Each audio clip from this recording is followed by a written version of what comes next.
Xoş gördük, hörmətli izləyicilər, Azad media izləyiciləri, eləcə də dünyada və Azərbaycanda yaşayan həmvətənlərimiz. Bugün Jasmin Ticarət Mərkəzi, bəlkə xatırlayırsınız, illərdir həmin ticarət mərkəzinin sərmayədarları, həmin ticarət mərkəzindəki iş adamları, sahibkarlar illərdir zəbt olunmuş Jasmin Ticarət Mərkəzindən onlara sahib olduqları, onların sahib olduqları mülklərini nə pulunu ala bilirlər, nə özünü ala bilirlər, nə haqları, hüquqları tanınır və bugün onlar Nərimanov rayon məhkəməsində həmin məhkəmənin hakimi Mehriban xanım Əfəndizadənin sədrliyi ilə məhkəmə prosesi keçirildi. Məhkəmə prosesi təxirə salındı və bu haqda yəqin ki, sahibkarlar özləri danışacaqlar. Nəzərinizə çatdım ki, gördüyünüz bu insanlar illərdir sürünür məhkəmə qapılarında, illərdir sürünür dövlət qurumlarının qapısında. Onların əllərində dövlətin onlara verdiyi rəsmi sənədlər var ki, bu adamlar sahibkarlardır, bu adamların orada obyektləri var.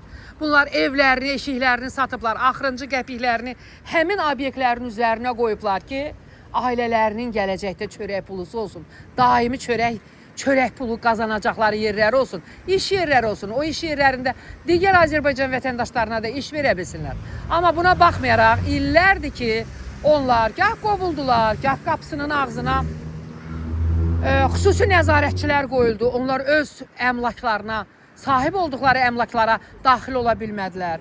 Daha sonra onları oradan qovaladılar. Və bütün bunların hamısı burada gördüyünüz bu 5 nəfər deyil ha. Yüzlərlə insan var. O insanların içində tanınmış SSR xalq artisti Zeynəb Xanlarova da var. Sabiq Xarici İşlər Naziri Elmar Məmmədiyarov da var. Xələf Xələfov da var. Adını bildiklərim hələ neçəsi, bilmədiklərim belə var. Ki, bu adamlar məhz mənim çəkdiyim reportaj zamanı bir eşitmişdilər ki, deyəsən bizim də burada obyektimiz var. Yəni, bu adamlar üçün orada obyektin olub olmamasının elə də əhəmiyyəti yoxdur. Milyon obyekti var, biri olmasın. Bu insanların isə, bax, bu gördüyünüz insanların isə yeganə bir obyekti var ki, o da Jasmin Ticarət Mərkəzində son qəpiklərini qoyub aldıqları kupçalı, sənədli, loru dildə deyək də, sənədli, loru dildən deyək, onun evi, ev kimi də istifadə edə bilər istəsə, obyektləri ki, biri obyekt idi, biri ticarətlə məşğul olurdu, biri aptek ticarəti ilə məşğul olurdu, digəri bir başqa ticarətlə məşğul olurdu və onların orada əməkdaşları, işçiləri var idilər ki, onlar da oradan evlərinə çörək yapardılar. Eyni zamanda bu adamlar vergi ödəyiciləri idilər. Dövlətin sütunu vergidir. Vergi nə qədər çox olsa və basılmaz vətən. Həmişə belə deyirik. Və bugün bu vergi ödəyiciləri dövlətdən narazı salınıb. Niyə? Qoy özləri danışsın və mən də onların səsini sizə çatdırım. Mən düşünürəm ki, mənim reportajımı əlaqədar qurumlar, eyni zamanda Azərbaycan Respublikasının prezidenti Cənab Ali Başkomandan İlham Əliyev, eləcə də birinci vitse-prezident Mehriban xanım Əliyeva izləmiş olsa, mən əminəm ki, onlar bu sahibkarların, bu kasıb sahibkarların hüquqlarını müdafiə edəcəklər. Çünki həmişə belə olub. Onlar nədənsə xəbər tutanda, biləndə ki, onların vətəndaşları əzilir, həmişə vətəndaşlarının yanında olublar. Allah bu dəfə də onları kimsəyə möhtac eləməsin, elə Cənab Ali Başkomandan Mehriban xanım Əliyeva bu problemin həll olunmasında onlara yardımcı olsun. Demələrinə görə dəfələrlə müraciət ediblər. Həm Cənab İlham Əliyevə, həm xanım Mehriban Əliyevə, eləcə də digər qurumlara. Amma bugünə qədər də onlar məktublarından cavab ala bilmirlər və bu da onları rəncidə salır. Vətəndaşı dövlətdən narazı salmaq olmaz. Əgər bir vətəndaş dövlətin inkişafı üçün çalışırsa, o vətəndaşı heç incitmək olmaz. Necə ki, Jasmin Ticarət Mərkəzindəki sahibkarlar bu tip vətəndaşlardandır. Özünüzü təqdim eləyin zəhmət olmasa. Məmmədov Qalib Niyazoğlu, sahibkaram. Orada 2009-cu ildə müqavilələrlə obyekt almışam. Ondan sonra düz 10 il orada obyekt işlətmişəm mən, vergi kodundan. Və məndən sonra yerin sahibi Xalq Banka həmin obyekti girov müqavilə əsasında qoyub pul götürüb. Yəni ki, bunlar nəzərə alınmayıb. Mən başqa sahibkarlar orada demək olar ki, əvvəlcədən almışıq. Müqaviləmiz notarialdır, Kupsaya gedən sənəddir və o Xalq ipoteka müqaviləsindən də illərlə əvvəldir. Yəni Xalq Bankın qoşu dəstələri bizi gəldilər oradan zorla. Demək olar ki, çölə atdılar, bütün əmlakımlar müsadirə elədilər, özümüzü çıxartdılar və bütün vergi sənədlərimizin hamısı açıq qaldı həmin qaydada. Yəni ki, biz belə təcavüzə uğradıq və həmin gündən də sonra həmin obyekt hasarın içinə alınıb, indi başqa adlara keçirməklə həmin obyekti sökmək və bizləri oradan yox eləmək üçün izi itirmək fikrinə düşüblər. Ona görə də biz yenə sizin dediyiniz kimi ölkə başçısına müraciət edirik. Cənab İlham Əliyevə, ondan sonra vitse-prezidentimizə biz müraciət edirik, hörmətli xanım Mehriban Əliyevəyə ki, yəni bax bizə qarşı belə qanunsuzluq, ədalətsizlik var. Yəni qanunsuz işi qanuna çeviriblər. Yəni ədalətsiz qərarlar qəbul olunub bizə qarşı. Yəni indi biz azanacaqlı vəziyyətdəyik, bizə kömək eləsinlər, biz sahibkarları bu vəziyyətdən çıxarsınlar. Bizim orada zülmlərlə qazandığımız maliyyələr var. Həmin maliyyələri biz ikinci dəfə qazana bilmirik. İndi çox pis vəziyyətdə düşmüşük. Və bizim indi bilmirik nə iş görək, kimə müraciət edək, yüz binlərlə, dəfələrlə sahibkarlar ayrı-ayrılıqda prezident aparatına, başqa dövlət qurumlarına müraciət etmişik. Çox təəssüf olsun ki, kimlərincə təsiri nəticəsində həmin ərizələr cənab prezidentimizə, vitse-prezidentimizə xanım Mehriban Əliyevəyə çatmayıb. Və ona görə də biz indi işlərimizi məhkəmələr qarşısında illərdir sürünürük. 5 il deyil, 6-7 ildir bu. Artıq sürünürük, dizin sürünürük. Hamısı bizi buradan ora, oradan bura, buradan ora, başqa iddialarla. Yəni ki, gücümüz heç nəyə çatmır, haqlı işimiz haqsız olub. Bizə kömək edin ki, bu vəziyyətdən biz çıxaq. Mən Bağırova, Naltaban sahibkarlıqla məşğulam. Sahibkarlıqla məşğulam. Mən də 2009-cu ildə Jasmin Ticarət Mərkəzinin təməli qoyulanda mən də oradan obyekt almışam. 12-ci ildə bütün ödənişlərimi eləyib fəaliyyətə başlamışam sahibkar kimi. Amma Xalq Bank heç bizdən xəbərsiz, bizdən deməmiş, bizim obyektləri götürüb oranı tikən Mərhəmət Bəşirov bizdən xəbərsiz Xalq Bank'a girov qoyub. Amma Xalq Bank bilməlidir ki, Jasmin Ticarət Mərkəzinə 16.000 kvadrat qoyulub. Orada kvadrat 22.000-dir. Biz ekspertizə çağırmışıq, yoxlatmışıq. 16-cı ildən biz məhkəmələrdəyik. Bizim səsimizi eşidən yoxdur. Biz möhtərəm prezidentimizə, vitse-prezidentə müraciət edirik. Bizim məktublara cavab verən yoxdur. Aidiyyəti qurumlara dəfələrlə getmişik. Hər yerə dəfələrlə fonda getmişik. Prezident administrasiyasına getmişik.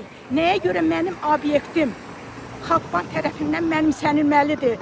Xalq Bank'a mən girov kredit götürməmişəm ki, o gəlib mənim obyektimi götürür. Onlar 14-cü ildə kredit verir. Onların heç bir sənəti düzgün deyil. Onlar qeyri-qanuni kredit veriblər. Havada kredit veriblər. Mərhəmət Bəşirov Xalq Bank'a müraciət eləndə kredi şöbəsi ona vermək istəməyib. Səhərsi götürüb 17 milyon dollar ona kredit veriblər. Xeyr ola, satılmış obyektlərə Xalq Bank kredit verib. Bəs biz bunu bilirik axı, Xalq Bank bizim xəbərimiz olmadan biz korrupsiya idarəsinə çağırılmışıq. Kamran Əliyevin yoldaşının, indiki prokurorumuz, onun dəsti xətti ilə biz zərər çəkmiş kimi tanınmışıq. Amma Xalq Bank bizi zərər çəkmiş kimi tanınmadı. Bizi, obyektimizi hərraca qoydu. Sakit, kirmitçi, gizlinci hərraca qoyub satıbdı. Biz Xalq Bank'a deyirik, o hərraca qoyduğun puldan bizim pulumuzu verin. Biz dözülməz vəziyyətdəyik. Biz çox pis vəziyyətdəyik. Mən özüm sahibkar kimi vergi ödəyicisiyəm. 80 yaşına yaşım var. Mənə yaraşırmı mən məhkəmələr gəzim? Mənə elə gəlir ki, bizim ölkənin prezidenti İlham Əliyev cənabları, Mehriban xanım vitse-prezidentimiz bilsə ki, mən 80 yaşında qadın obyektimin harayındayam, o tezliklə bu işin həll olunmasına töhfə verər. Mən çox xahiş eləyirəm, hörmətli prezident, hörmətli Mehriban xanım, bizim səsimizə səs verin. Bizim obyektlərimizin qaytarılmasında qaytarmırlar. Heç olmasa bizə dəyən dəyəri versinlər. İndiki satış qiymətindən Mən öz haqqımı istəyirəm. Başqa heç nə istəmirəm. Biz dövlətimizin yanındayıq. Dövlət də bizim yanımızda olmalıdır. Bizim hüquqlarımız pozulur. Hüquq pozulmaq nə deməkdir? Xahiş edirəm, bizim pulumuzu verin. Orada ödədiyimiz pulları verin. Biz heç nə istəmirik. Sonra oranı götürün. İndi oranı uçurmaq istəyirlər. Gizlincə. Özəlləşdirmək istəyirlər. Başqasına satırlar. Nəyə görə mənim obyektim başqasına satılmalıdır? Mən bu sualı verirəm. Bu suala cavab tapa bilmirəm. Mən bu obyektimdən belə hasanlıqla verə bilməyəcəm. Nə qədər ömrüm var, mən obyektimin tələbini eləyəcəm. Mən haqq istəyirəm, haqq yolundayam. Hüquq, ədalət istəyirəm mən. Öz haqqımı istəyirəm. Haqqım uğrunda mübarizə aparacam mən. Mən almamışam ki, Xalqbank orada pul qazansın, Xalqbank satsın kiməsə qazansın. Dəyərindən aşağı qiymətə satıb. Dəyərindən aşağı. Orada neçə milyon çağırmışıq biz, gəlib ölçüblər 22.000 kvadratı. Sən nəyə görə mənimsəməlisən? Mərhəmət Bəşirov ora 16.000 kvadrat. Onların əlində bircə dənə sənət var. 16.000 kvadrat. Bir dənə sənət yoxdur. Qeyri-qanuni kredit, qeyri-qanuni alma, hər şey qeyri-qanunudur. Xalqbank elə bilir ki, biz bilmirik. Biz hər şeyi bilirik. Xalqbank bəyəm gəlib görmürdü, biz orada fəaliyyət göstəririk. Əgər görsəydi, onda bizdən soruşardı. Siz nə edirsiniz burada? Onlar elə havadan görüblər ki, gözəl binadır, bizim obyektə qonublar. Qonublar, onu da götürüb hərraca qoyub satıblar. Bu heç bir qanuna uyğun deyil. Analogu olmayan haqsızlıqla üzləşmişik. Hörmətli prezident, hörmətli Mehriban xanım, mən fonda getməkdən mənim ayaqlarım mazal olubdur. Mən vitse-prezident kimi sizə müraciət eləyirəm. Xahiş eləyirəm, bizim haqqımızı versinlər, obyektimizi verməsinlər, pulumuzu versinlər.